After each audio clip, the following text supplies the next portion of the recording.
மாண்புமிகு தமிழ்நாடு அரசு உடனடியாக ஆணவ கொலைக்கு எதிரான தனி சிறப்பு சட்டத்தை அமைத்திட வேண்டும்.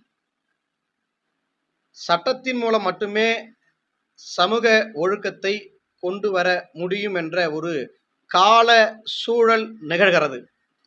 அதன் அடிப்படையில் தான் நாங்கள் ஆணவ கொலைக்கு எதிராக தனி சிறப்பு சட்டம் அமைக்க கோரி பல ஆண்டுகளாக கதறிக்கொண்டு இருக்கிறோம்.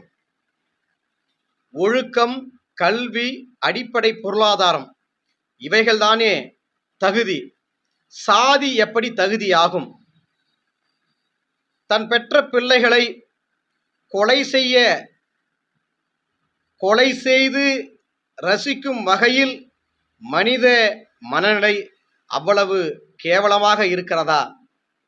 இந்த ஆணவ கொலைகளை நியாயப்படுத்தும் ஒரு கூட்டமும் இருக்கிறது. இந்த மனப்போக்கை எப்படி கையாளுவது? மிகுந்த மனவேதனையாக இருக்கிறது.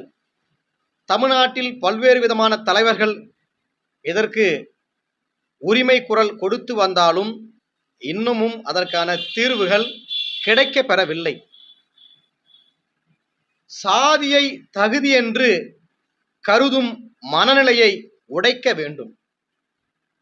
தகுதியில்லாத ஒன்றை தகுதி என்று நினைத்து கொண்டு சில தற்குறிகள் செய்யும் இந்த தகுதியற்ற செயலை தடுக்கத்தான் தனி சிறப்பு சட்டம் கேட்கின்றோம்.